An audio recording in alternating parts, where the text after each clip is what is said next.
नमस्कार। आज हम एक ऐसी कहानी सुनने जा रहे हैं जो बेबीलोन की धूल भरी गलियों से निकलकर सफलता के शिखर तक पहुंचती है। ये कहानी है शारूनाडा की, एक ऐसा व्यापारी जिसे सब व्यापारी राजकुमार कहते थे। लेकिन उसकी इस चमक दमक के पीछे एक गहरा राज छिपा था। एक ऐसा राज जिसकी शुरुआत गुलामी की जंजीरों से हुई थी। जरा सोचिए, क्या ये मुमकिन है कि एक इंसान जो अपनी आज़ादी खो चुका हो, जो किसी और की मिल्कियत हो, वो बेबीलोन जैसे दौलतमंद शहर का सबसे अमीर व्यापारी बन जाए? सुनने में तो ये बिल्कुल नामुमकिन लगता है ना? पर शारूनाडा की जिंदगी इसी नामुमकिन से सवाल का जवाब है। और यहीं हमें शारूनाडा की सोच का, उसके फलसफे का पहला इशारा मिलता है। उसके लिए काम कोई बोझ नहीं था, कोई सजा नहीं थी, बल्कि जिंदगी के सबसे बुरे दौर में काम ही उसका सबसे बड़ा, सबसे सच्चा दोस्त बना। और यही सोच उसकी पूरी जिंदगी का आधार थी।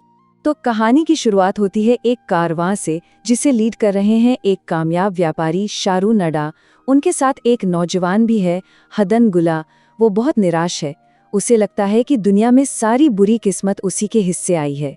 इन दोनों के बीच ना जमीन आसमान का फर्क है। एक तरफ है शारूनाडा, एक तजुर्बेकार व्यापारी जिन्होंने अपनी दुनिया खुद बनाई है, और दूसरी तरफ है हदन गुला, एक अमीर दादा का पोता जिसे लगता है कि मेहनत मजदूरी तो गुलामों का काम है, उसके जैसे रईसों का नहीं। हदन गुला की इसी बात पर शारूनाडा एक ऐसा सच बताते हैं जिसे सुनकर वो सन्न रह जाता है।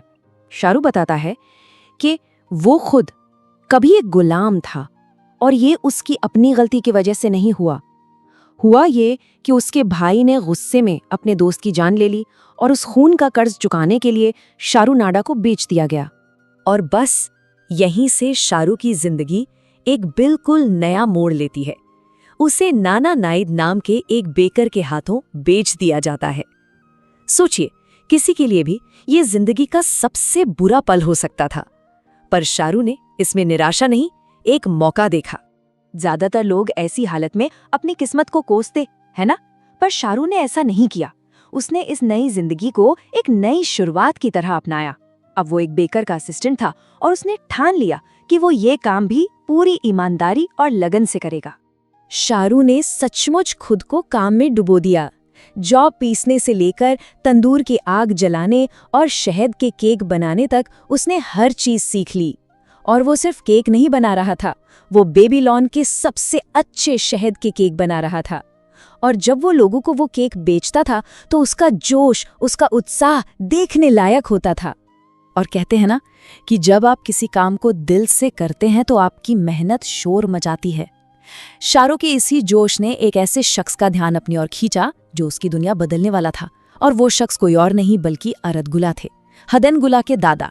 तो सवाल ये है कि अरदगुला जैसे बड़े और समझदार व्यापारी ने एक मामूली गुलाम में आखिर ऐसा क्या देख लिया? वो तो दिन भर में न जाने कितने लोगों से मिलते होंगे। शारू में ऐसी क्या खास बात थी? देखिए, अरदगुला ने सिर्फ शहद के केक का स्वाद नहीं चखा, उन्होंने शारू के काम करने के तरीके को देखा, उसके अंदर की लगन को महसूस किया। उन्होंने पहचान लिया कि इस गुलाम के दिमाग में सफलता का बीज है, एक सही सोच है। और उन्होंने शारू से ये बात कही भी। जरा सोचिए, एक गुलाम के लिए ये शब्द कितने बड़े होंगे। जब एक कामयाब व्यापारी आपकी मेहनत और आपकी सोच को पहचान दे तो उम्मीद तो जागेगी ही। ये दिखाता है कि सही नजरिए की ताकत क्या होती है। इसके बाद इन दोनों का रिश्ता सिर्फ मालिक और गुलाम का नहीं रहा। ये मुलाकात एक ऐसी पार्टनरशिप में बदलने वाली थी जो शारूनाडा को आजादी की दहलीज तक ले जाने वाली थी। हुआ ये कि शारू का मालिक, वो बेकर, उसे जुए की बुरी लत लग गई और वो कर्ज में डूब गया। जैसे ही अरदगुला को ये बात पता चली, उन्होंने इस मौके को हाथ से जाने नहीं दिया और उस बेकर से शारूनाडा को खरीद लिया। शारू की आजादी का रास्ता अब साफ नजर आ रहा था। फिर एक दिन अरदगुला शारू के पास आए। उन्होंने अपने कपड़ों में से मिट्टी की एक छोटी सी पकी हुई तख्ती निकाली। उस जमाने में बेबीलोन में ऐसे ही कानूनी दस्तावेज बनाए जाते थे, और उस तख्ती पर शारूनाडा का नाम लिखा था। वो मिट्टी का छोटा सा टुकड़ा उसकी गुलामी का सबूत था, एक कानूनी मोहर कि शारूनाडा अरदगुला की संपत्ति है। और फिर अरदगुला ने उस तख्ती को उठाया और पास पड़े एक पत्थर पर जोर से दे मारा। एक बार, दो बार, तब तक जब तक वो मिट्टी में वापस नहीं मिल गई। और उस एक पल में शारू की गुलामी हमेशा के लिए खत्म हो गई। वो अब एक आज़ाद इंसान था और अरदगुला का बिजनेस पार्टनर। तो चलिए कहानी में वापस उस रेगिस्तान में लौटते हैं। शारुनाडा ने हदनगुला को अपनी पूरी कहानी सुना दी है और अब उस खामोशी में हदनगुला बस सोचे जा रहा है। और आखिरकार हदनगुला वो सवाल पूछता है जो अब तक उसके जहन में गूंज रहा था। उसे अब ये समझ आने लगा था कि उसके दादा की बेशुमार दौलत का राज किसी जादू टोने में नहीं बल्कि एक बहुत ही सीधी सादी चीज में था।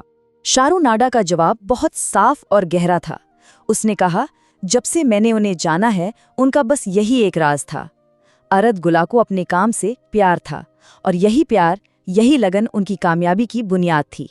ये सच सुनते ही हदनगुला की दुनिया बदल गई। उसने एक पल भी नहीं सोचा और अपने कानों से, अपनी उंगलियों से वो सारे कीमती गहने उतार फेंके। ये वो दौलत थी जो उसे विरासत में मिली थी, कमाई नहीं थी। उसने तय कर लिया था कि वो भी अपने दादा की तरह मेहनत करेगा और अपनी किस्मत खुद लिखेगा। तो आखिर में शारुनाडा की कहानी हमें एक बहुत बड़े सवाल के साथ छोड़ जाती है। क्या काम गरीबों के लिए एक सजा है या फिर ये वो चाबी है जो समझदार लोगों के लिए किस्मत के ताले खोलती है? खैर, इस कहानी को सुनने के बाद जवाब बिल्कुल साफ लगता है। कृपया वीडियो को लाइक करें, कमेंट करें, शेयर करें और सब्सक्राइब करें।